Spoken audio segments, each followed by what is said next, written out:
अपेक्षाभंगाचा क्षण झटका ह्यात वेगळा असतो का? आयुष्य आजवर किती जगलो ह्या आकडेमोडीत काही अर्थ नाही. प्रकाश आणि अंधाराचा खेळ कॅलेंडरवरच्या चौकोनांसाठी. आपल्या आयुष्याच्या वाटेवर कायम अंधारच असतो.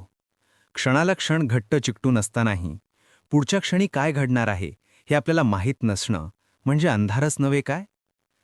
जेवता जेवता ठसका लागणं, चालताना ठेच लागणं, इतक्या किरकोळ बाबींपासून एखाद्यानं पत्नीला चहा करायला सांगणं आणि एक कप चहा तयार व्हायच्या आत त्याने जगाचा निरोप घेणं, इतक्या महान घटनांपर्यंत पुढचा क्षण अज्ञात असतो. अपेक्षाभंगाचा क्षण हा प्रकाशाचा किरण. आपण अंधारातून चालत आहोत ह्याची जाणीव हा किरण करून देतो. प्रकाशाचा हा किरण धरून ठेवता येणं ही इतर अनेक कलांपैकी श्रेष्ठ कला. पण ती कला आहे हेच आपल्याला ज्ञात नाही, म्हणूनच आपण तेवढ्यापुरते सावध होतो आणि पुन्हा अंधारातली वाटचाल चालू ठेवतो. ह्या अंधारातल्या प्रवासासाठी आपण कायम कोणाचा तरी हात शोधत असतो आणि आपलाही हात असाच कुणाला तरी हवा असतो. जोपर्यंत या हातात ऊब देण्याची क्षमता आहे तोपर्यंत तो हात आपण सोडत नाही, आणि ती क्षमता जर आपल्याजवळ आहे तोपर्यंत आपलाही हात कोणी सोडत नाही. या महाप्रवासात आणि प्रवाहात किती हातांनी आपल्याला आधार दिला आणि सोडला हेही आपल्या ध्यानात राहत नाही. एखाद्याचा भाग्यवंताला काही ओळखी शेवटच्या श्वासापर्यंत साथ करतात. स्पर्श संपला तरी स्मृती उरतात. कोणाचा तरी हात शोधायच्या धडपडीतच ह्या अपेक्षाभंगाचे झटके बसतात. हे झटके खरं तर दीपस्तंभ व्हायला हवेत. कुणी कोणाचं नाही. आप द्वीप भव ह्याची दिशा दीपस्तंभांनी दाखवायला हवी, पण तसं घडत नाही. आपण नवे आधार शोधत राहतो आणि नव्या ओळखींतूनच जुनेच फटके खात राहतो.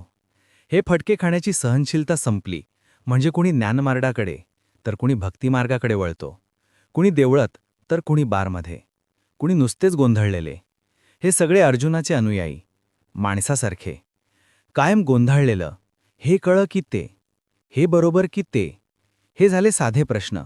आणि याहीपेक्षा आपण परंपरेनं किती जखडलेलं असतो.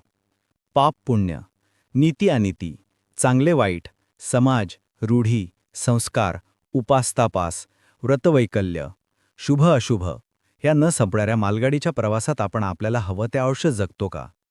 गोंधळलेला मन म्हणजे काय याची मला प्रचिती आली आहे म्हणण्यापेक्षा मी ह्या प्रचितीतच जगतोय. आणि हा गोंधळ माणसांनीच घातलेला आहे, म्हणून तर प्रारंभी लिहिलं. महाभारतानंतर एकही ग्रंथ लिहिला गेला नसता तरी चाललं असतं. प्रत्येक माणूस म्हणजे महाभारतच. एका वर्षात 2,40,00,000 जीव जन्माला येतात. त्यातले कौरव किती, पांडव किती? मुळातच पांडव 5 असतात तेव्हा कौरव 100 असतात. हजारो वर्षापूर्वी लिहिलेल्या या महान ग्रंथात सुख आणि दुःख यांचे हेच प्रमाण असतं हे कोणास सुचवायचं आहे का? अनेकानेक प्रश्नांनी मी गोंधळलेलो आहे आणि ह्या विराट शक्तीसमोर वाकलेलो आहे. श्वास घेणं आणि सोडणं पॅरासिम्पथेटिक सिस्टीममध्ये आहे, म्हणून मी अजून तरी हयात आहे. तो प्रश्न ऐच्छिक असता तर आता श्वास घ्यावा की सोडावा या गोंधळात पडून केव्हाच आटपलो असतो. 2 गोष्टींनी मला कायम कोडं घातलेलं आहे.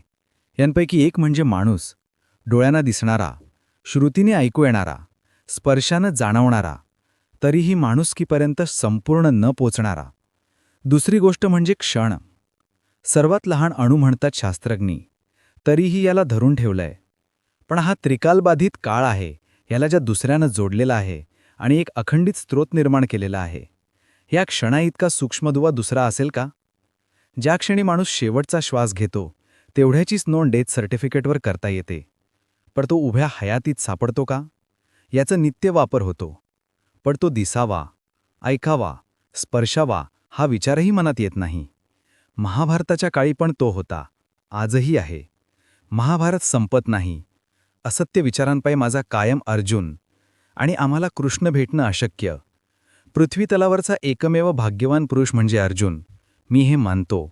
आणि इथूनच वाट हरवलेल्या जंगलात सूर्याची किरणही जमिनीवर पोचणार नाही अशा निबिड अरण्यात मी हरवतो.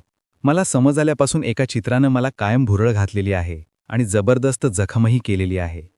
सैन्योर भोयो मे रथम स्थापय मे अच्युत या प्रसंगावरचं चित्र. अश्वत्थामाच्या या कपाळावरची जखम अजून भरून आली की नाही मला माहीत नाही. मी मात्र जाणीवजागी झाल्यापासून जखमी मनस्थितीतच वावरत आहे. धर्मक्षेत्रावर एकमेकांचा जीव घेण्यासाठी जमलेले लाखो वीर आणि त्यांच्या मध्यभागी उभा असलेला अर्जुनाचा रथ. धर्मक्षेत्रावर जर एवढा प्रचंड संवार होणार असेल तर अधर्मक्षेत्रावर काय चाललं असेल? खरं तर अधर्मक्षेत्रावर जेवढा संवार होत नाही तेवढा रक्तपात धर्मक्षेत्रावरच होतो. 1.5 वर्षापूर्वी मुंबईत झालेला रक्तपात हा काय आध्यात्मिक क्षेत्रातला होता? निधर्मीय राज्य जाहीर करणं हे राजकारण आहे, थोटांड आहे. स्वतंत्र मिळाल्यापासून जितके दंगे झाले ते आध्यात्मिक होते काय? लोकशाही म्हणताना दंगे जीव गमावलेल्यांना 2-2 लाख रुपये देण्याची जाहिरात करताना राज्यकर्त्यांनी जनतेची परवानगी घेतली होती का? या बिनडोक्या घोषणेपायी एका क्षेत्रावर स्वतःचा हक्क सांगण्यासाठी मेलेल्या माणसाशी संबंध नसलेली 8-8, 10-10 माणसं जमा होत होती. हे चित्र आज ह्या धृतराष्ट्रापर्यंत पोहोचलं आहे का? मी याहूनही भयानक बातमी ऐकली आहे. एका झोपडपट्टीत एक म्हातारा हार्ट अटॅकनं गेला असं समजत्या क्षणी त्याच्या छातीत सुरा खुपसून त्याला दंग्यातला बळी करण्यात आलं. हे तर धर्मापलीकडचं युद्ध, अर्थयुद्ध. महाभारत फक्त सुरू होतं आणि जास्तीत जास्त प्राणहानी धर्माच्या नावाखालीच होते. भारतात जेवढं कापड निर्माण होतं त्या सगळ्या कापडाचं निधर्मीय मलमपट्टी केल्या तरीही धर्माच्या दारात थांबणार नाहीत. उलट कोणत्याही दंग्याधोपेक्षा युद्धाला धर्माचं पाठबळ मिळालं की त्या शब्दाने एक वेगळी तत्त्वज्ञानाची धार चढते आणि मग तशा युद्धाची खडाखडाळ माहिती ऐकायला धृतराष्ट्रासारखा आंधळाही उत्सुक असतो. युद्धाची कॉमेंट्री सांगायला दिव्यदृष्टीचा संजयही सापडतो. ह्या काळात फक्त संजयच्या कॉमेंट्रीवर एक्सपर्ट्स कॉमेंट्स करणारा ढोंगी आवाजातला लाला अमरनाथ नव्हता. धृतराष्ट्र एका बाबतीत भाग्यवान. तो जन्मांध होता. तरी आपले दिवटे चिरंजीव 100 नंबरी नसून केवळ संख्येनेच 100 आहेत हेही ह्या माहीत होतं. यामुळे भर राष्ट्रसभेत ते काय काय अत्याचार करीत होते इकडे ह्याला मुद्दाम कानाडोळा करावा लागला नाही. कौरवही भाग्यवान. बापाचा धाक नसेल तर निदान आईचं जास्त सूक्ष्म लक्ष असतं. किंबहुना 20व्या शतकातही आई म्हटलं की ती अनंतकाळाची माता असल्यामुळे शतक कोणतंही असो तिचं मुलांकडे जास्त लक्ष असतं. पण इथे गांधारीनेच डोळ्यांवर पट्टी बांधली आणि कौरवांना मोकळं रान मिळालं.